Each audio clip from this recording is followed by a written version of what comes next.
मेघना श्यामलाल और सुजाता की इकलौती औलाद थी, इसलिए वो लाडली भी थी। उसके पिता श्यामलाल किताबों की दुकान चलाते थे। मेघना भी अपनी पढ़ाई पूरी करके अब अपने पिता के साथ ही दुकान पर बैठती थी। मेघना बेटी, ला तेरे बालों में तेल लगा दूं?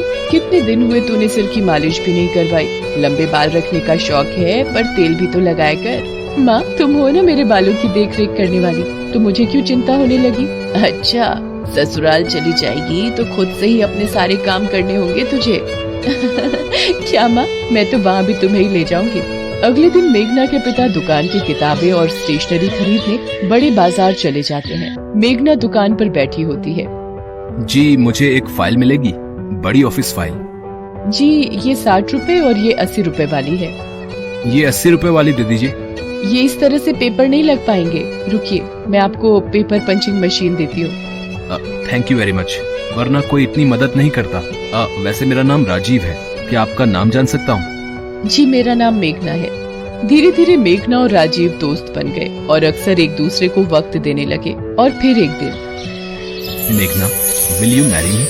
हाँ राजीव, मैं भी आपसे बहुत प्यार करती हूँ। राजीव और मेघना अपने परिवारों में बात करते हैं और दोनों की शादी हो जाती है। मेघना अपने ससुराल आती है। राजीव के परिवार में राजीव के अलावा उसके माता पिता और छोटे भाई बहन थे।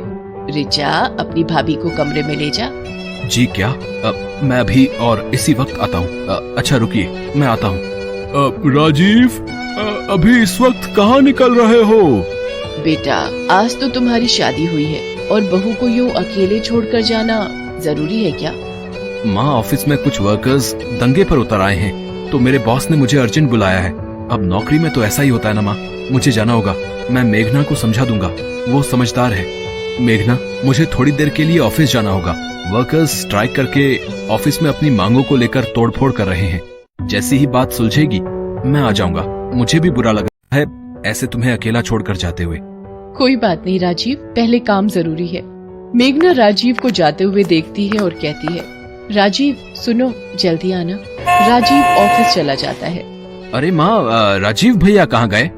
राजीव के ऑफिस में कुछ मजदूरों ने दंगा कर दिया है, इसलिए उसे जाना पड़ा।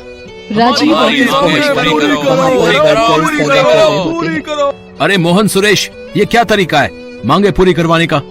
इसे मारो, सबसे पहले तो ये मालिक का चहेता है, इसे ही मारो मारो मारो। सब वर्कर राजीव पर डंडे बरसाने लगते हैं। राजीव के सिर पर चोट आती है और वो वहीं मर जाता है। सारे वर्कर डर जाते हैं। अरे मालिक की गाड़ी आ गई, भागो भागो। राजीव, ये क्या हुआ राजीव? सर, ये तो मर चुके हैं। हमें ये बुरी खबर राजीव के परिवार को देनी होगी। बॉस राजीव के घर फोन करके राजीव के मरने की खबर देता है। ये नहीं हो सकता, मेरा राजीव नहीं नहीं। पिता का फोन हाथ से छूट जाता है। वो बड़ी मुश्किल से सबको ये बात बताता है। मेरा राजीव, ये क्या हो गया? हमारी खुशियों को किसकी नजर लग गई? भैया, आप हमें छोड़कर क्यों चले गए? कुछ देर बाद मोहित रोता हुआ राजीव की लाश को घर ले आता है। मेघना तो बिल्कुल शांत हो चुकी थी, मानो उसकी जिंदगी रुक गई हो।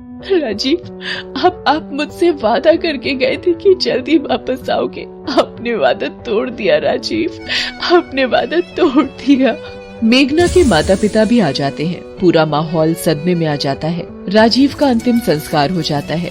बहन जी, क्या कुछ दिनों के लिए हम मेघना को अपने साथ ले जा सकते हैं? जी, ले जाइए, कुछ दिन इसका मन बहल जाएगा। माँ, मुझे कहीं नहीं जाना, मैं यही राजीव की यादों के सहारे रहूंगी। तभी राजीव की बुआ दादी कुछ औरतों के साथ आ जाती है। आशा, ये क्या हो गया? राजीव कितनी छोटी उम्र में चला गया। अब रीति रिवाज के मुताबिक मेघना बहू को राजीव की विधवा बनकर